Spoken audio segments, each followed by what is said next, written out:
இங்கே வந்திருக்கக்கூடிய அனைத்து கட்சி தலைவர்களுக்கும் பிரதிநிதிகளுக்கும் என்னுடைய நெஞ்சார்ந்த வணக்கத்தை நான் தெரிவித்துக் கொள்ள விரும்புகிறேன்.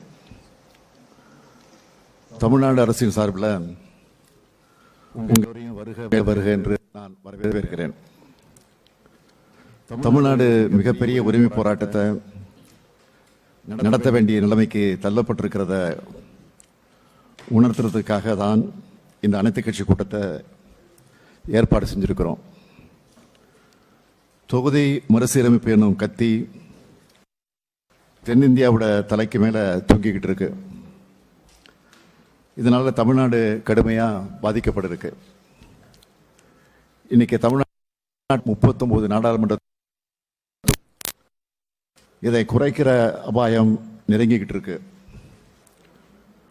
ஒன்றிய அரசு 2026ஆம் ஆண்டில் மக்களவை தொகுதிகளோட எண்ணிக்கையை மறுசீரமைப்பு செய்ய போகுது. பொதுவாக இதை மக்கள் தொகையை கணக்கிட்டு தான் செய்வாங்க. மக்கள் தொகையை கட்டுப்படுத்தணும் என்பது இந்திய நாட்டோட மிக முக்கியமான இலக்கு. அந்த இலக்கில் நம்ம தமிழ்நாடு வெற்றி பெற்றிருக்கு. பல பத்தாண்டுகளாக வெற்றிகரமான குடும்ப கட்டுப்பாடு திட்டங்கள், பெண்கள் கல்வி மற்றும் சுகாதார முன்முயற்சிகள் மூலமாக நாம் இதை சாதிச்சிருக்கிறோம். இப்போ இருக்க 543 நாடாளுமன்ற தொகுதிகளில் தொடர்ந்துச்சுன்னா மக்கள் தொகை குறைவாக இருக்கிறதுனால நம்முடைய தொகுதிகளின் எண்ணிக்கை குறைக்கப்பட வாய்ப்பு இருக்கு. தமிழ்நாடு மொத்தமாக 8 மக்களவை இடங்களை இழக்கும்னு சொல்றாங்க. அதாவது 39 எம்பிக்கள் கிடைக்க மாட்டாங்க, எம்பிக்கள் தான் இருப்பாங்க. நாடாளுமன்ற தொகுதிகளோட எண்ணிக்கை 848 உயர்த்தப்பட்டு தற்போதைய விகிதாச்சாரத்தின்படி மறுசீரமைப்பு செய்யப்பட்ட நமக்கு கூடுதலா 22 தொகுதிகள் கிடைக்கணும். ஆனா தற்போதைய மக்கள் தொகையின்படி மறுசீரமைப்பு செஞ்சா 10 தொகுதிகள் தான் கூடுதலாக கிடைக்கும். இதனால நான் 12 கூடுதல் தொகுதிகளை இழக்க நேரிடும். இந்த 2 முறைகளிலுமே நமக்கான பிரதிநிதித்துவம் குறைஞ்சு அதிக மக்கள் தொகை கொண்ட மாநிலங்களுக்கு அதிக பிரதிநிதித்துவம் கிடைக்கும். இதனால தமிழ்நாட்டுடைய குரல் நசுக்கப்படும். இது வெறும் உறுப்பினர்களோட எண்ணிக்கையை பற்றின கவலை இல்லை, நம்ம தமிழ்நாட்டுடைய உரிமை சார்ந்த கவலை. நம்ம தமிழ்நாடு எதிர்கொள்ளவிருக்கக்கூடிய இந்த முக்கியமான பிரச்சனையில எல்லா அரசியல் கட்சிகள் மற்றும் தலைவர்கள் ஒன்றிணையணும் என்ற வேண்டுகோளை உங்க எல்லாரும் முன்னாடியும் நான் வைக்கிறேன். எல்லா கட்சிகளும் கட்சி எல்லைகளை கடந்து குரல் கொடுக்கணும் அப்படின்னு கேட்டுக்கிறேன். மக்கள் தொகை அடிப்படையில் மறு சீரமைப்பு செஞ்சா அது தமிழ்நாட்டோட மக்களோட பிரதிநிதித்துவத்தை எண்ணிக்கையை குறைச்சிடும். எனவே இந்த சதியை நாம் அனைவரும் சேர்ந்து முறியடிச்சாகணும். மக்கள் தொகை அடிப்படையில் மக்களவை, மாநிலங்களவை மற்றும் சட்டமன்ற பேரவைகளோட இடங்கள் குறையும்னு சொல்றது மக்கள் தொகை கட்டுப்பாடு என்னும் கொள்கையை முனைப்பா செயல்படுத்தி நாட்டு வளர்ச்சியில் பெரும் பங்காற்றுள்ள தென் மாநிலங்களுக்கு தரப்படுகிற தண்டனையாகத்தான் அமையும். இதை முன்கூட்டியே உணர்ந்துதான் கடந்த ஆண்டு பிப்ரவரி மாதம் 14ஆம் நாள் தமிழ்நாடு சட்டமன்றத்தில் நம்ம தீர்மானத்தை நிறைவேற்றணும். தமிழ்நாட்டோட உரிமை, கூட்டாட்சி கருத்தியலோட கோட்பாடு, தமிழ்நாட்டு மக்களோட பிரதிநிதித்துவம் உள்ளிட்ட எதுவும் பாதிக்கப்படக்கூடாது என்பதை தீர்க்கமா திடமா அப்பவே நாம வலியுறுத்தி இருக்கிறோம். இந்த தொகுதி மறுசீரமைப்பு என்பது தமிழ்நாட்டுக்கு மட்டுமல்ல, ஒட்டுமொத்த தென்னிந்தியாவுக்கே அபாயமான செயல். இதுல நமக்குள்ள கருத்து மாறுபாடு இருக்குதுன்னா இருக்காது, நமக்குள்ள கருத்து மாறுபாடு நிச்சயமா இருக்காதுன்னு நான் நினைக்கிறேன், இருக்கக்கூடாதுன்னு விரும்புகிறேன். இந்திய நாட்டோட கூட்டாட்சி அமைப்புக்கும் தென் மாநிலங்களோட அரசியல் உரிமைக்கும் இது அச்சுறுத்தலை ஏற்படுத்துது. இது இந்திய ஜனநாயகத்தில் தமிழ்நாட்டுக்கு கிடைக்கிற அரசியல் பிரதிநிதித்துவ உரிமை மீதான நேரடி தாக்குதல். இப்படி ஒரு சம நீதியற்ற அநீதியான தொகுதி மறுசீரமைப்பு செயல்படுத்தப்பட்டால் இந்திய அரசியலில் தமிழ்நாட்டோட குரல் நெரிக்கப்படும். தமிழ்நாட்டுடைய நலன் மற்றும் தமிழ்நாட்டு மக்களுடைய நலன் ஆகியவற்றை பாதுகாக்கிறதுல நம் மாநிலத்தில் இருக்கக்கூடிய பலம் குறைக்கப்படும். 39 எம்பிக்கள் இருக்கும்போது எழுப்புற குரலையே ஒன்றிய அரசு ஏற்க மறுக்கிற நிலையில் இந்த எம்பிக்கள் எண்ணிக்கை இன்னும் குறைக்கப்பட்டாலும் அது தமிழ்நாட்டுக்கு கிடைக்கப்பட்ட அழிக்க முடியாத அநீதியா மாறும் என்பதை எல்லோரும் நினைச்சு பார்க்கணும். எனவே நம்முடைய நிலைப்பாட்டை அழுத்தம் திருத்தமா ஒரே சிந்தனையோடு எடுத்தாகணும்.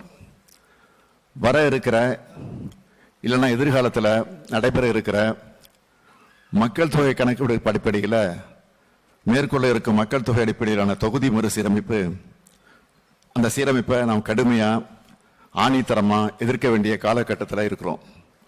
எனவே உறுதியான ஒரு தீர்மானத்தை நிறைவேற்ற வேண்டும் என்று சொல்லி நான் அந்த தீர்மானத்தை முன்மொழிகிறேன். தீர்மானம்: இந்திய நாட்டின் கூட்டாட்சி அமைப்பிற்கும் தமிழ்நாடு மற்றும் தென்னிந்திய மாநிலங்களின் அரசியல் பிரதிநிதித்துவ உரிமைக்கும் மிக பெரும் அச்சுறுத்தலை ஏற்படுத்தக்கூடிய மக்கள் தொகை அடிப்படையிலான நாடாளுமன்ற தொகுதி மறுசீரமைப்பை இந்த அனைத்து கட்சி கூட்டம் ஒருமனதாக கடுமையாக எதிர்க்கிறது. நாட்டின் நலனுக்காக மக்கள் தொகை கட்டுப்பாட்டை முனைப்பாக செயல்படுத்திய ஒரே காரணத்திற்காக தமிழ்நாடு உள்ளிட்ட தென் மாநிலங்களின் நாடாளுமன்ற பிரதிநிதித்துவம் குறைக்கப்படுவது முற்றிலும் நியாயமற்றது. இந்த வகையில் மக்கள் தொகை கட்டுப்பாட்டை அனைத்து மாநிலங்களும் முன்னெடுப்பதை ஊக்குவிக்கும் வகையில் 1971ஆம் ஆண்டு மக்கள் தொகை அடிப்படையிலேயே நாடாளுமன்ற தொகுதியில் தொடர்ந்து வரையறுக்கப்படும் என்று கடந்த 2000 ஆண்டில் அன்றைய பிரதமர் அவர்கள் உறுதியளித்தவாறு தற்போதும் இந்த வரையறை 2026 மேலும் 30 ஆண்டுகளுக்கு நீட்டிக்கப்படும் என்று மாண்புமிகு பிரதமர் அவர்கள் நாடாளுமன்றத்தில் உறுதி அளிக்க வேண்டும்.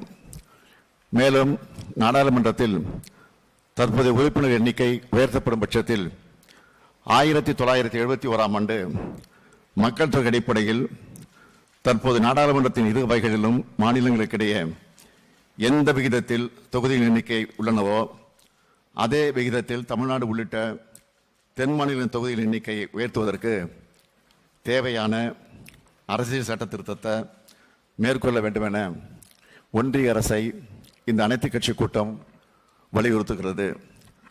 தொகுதி மறுசீரமைப்புக்கு தமிழ்நாடு எதிரானதாக இல்லை என்றும், அதே சமயம் கடந்த 50 ஆண்டுகளாக சமூக பொருளாதார நலத்திட்டங்களை சிறப்புற செயல்படுத்தியதற்கான தண்டனையாக தொகுதி மறுசீரமைப்பு அமைந்துவிடக்கூடாது எனவும் அனைத்து கட்சி கூட்டம் வலியுறுத்துகிறது. இக்கோரிக்கைகளை தமிழ்நாட்டின் குறைந்தபட்ச கோரிக்கைகளாக அனைத்து கட்சி கூட்டம் முன்வைக்கிறது. இக்கோரிக்கைகளையும் அவை சார்ந்த போராட்டத்தை முன்னெடுத்து செல்லவும், மக்கள் மத்தியில் இப்பிரச்சனை குறித்த விழிப்புணர்வை ஏற்படுத்திடவும் தமிழ்நாடு உள்ளிட்ட தென் மாநிலங்களிலிருந்து நாடாளுமன்ற உறுப்பினர்களை கொண்ட கட்சிகளின் பிரதிநிதிகள் அடங்கிய கூட்டு நடவடிக்கை குழு ஒன்றை அமைத்திடவும், அதற்கான முறையான அழைப்பை மேற்படி கட்சிகளுக்கு அனுப்பி வைக்கவும் இக்கூட்டம் தீர்மானிக்கிறது.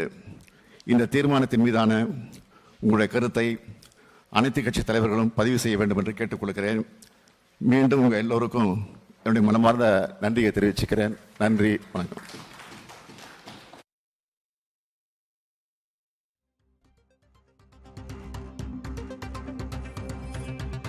அனைத்து கட்சி கூட்டத்தில் பேசிய முதலமைச்சர் மு.க.ஸ்டாலின், நாம் அனைவரும் சேர்ந்து இந்த சதியை, மக்களவை தொகுதி மறுசீரமைப்பு என்ற சதியை முறியடித்தே ஆக வேண்டும் என்று கூட்டத்தில் பேசி மக்களவை தொகுதி மறுசீரமைப்பிற்கு எதிரான தீர்மானத்தையும் முன்மொழிந்தார். தமிழ்நாட்டுக்கு மட்டுமல்ல, ஒட்டுமொத்த தென் மாநிலங்களுக்குமே அபாயத்தை ஏற்படுத்துவதாக இந்த தொகுதி சீரமைப்பு பார்க்கப்படுவதாகவும் அவர் தெரிவித்தார். மேலும் ஒட்டுமொத்தமாக தமிழ்நாட்டின் குரல் நெரிக்கப்படும் என்றும் அவர் தெரிவித்தார். அதிக மக்கள் தொகை கொண்ட மாநிலங்களுக்கு பிரதிநிதித்துவம் கிடைக்கும், ஆனால் தமிழ்நாட்டின் பிரதிநிதித்துவம் ஒட்டுமொத்தமாக பார்க்கும்போது குறைந்துவிடும் அபாயம் ஏற்படுத்தும் என்றும் அவர் தெரிவித்து தீர்மானத்தை முன்மொழிந்தார். தொகுதி மறுசீரமைப்புக்கு எதிரான தீர்மானத்தை முதலமைச்சர் மு.க.ஸ்டாலின் அனைத்து கட்சி கூட்டத்தில் முன்மொழிந்திருக்கிறார். தொகுதி மறுசீரமைப்பால் 8 தொகுதிகளை தமிழ்நாடு இழக்கும் சூழல் இருப்பதாகவும் முதலமைச்சர் பேசினார். மேலும் கருத்து மாறுபாடின்றி அனைவரும் கட்சி எல்லைகளை கடந்து குரல் கொடுக்க வேண்டும் என்றும் அனைத்துக் கட்சி கூட்டத்தில் பேசிய முதலமைச்சர் மு.க.ஸ்டாலின் குறிப்பிட்டார். விகிதாச்சார அடிப்படையில் தொகுதிகளை உயர்த்துவதோ குறைப்பதோ தமிழ்நாட்டின் குரலை நெரிக்கும் முயற்சி என்றும் அவர் குறிப்பிட்டார். மக்கள் தொகை அடிப்படையிலான தொகுதி மறுசீரமைப்பை கடுமையாக எதிர்ப்பதாக தீர்மானத்தை முன்மொழிந்து முதலமைச்சர் மு.க.ஸ்டாலின் குறிப்பிட்டார்.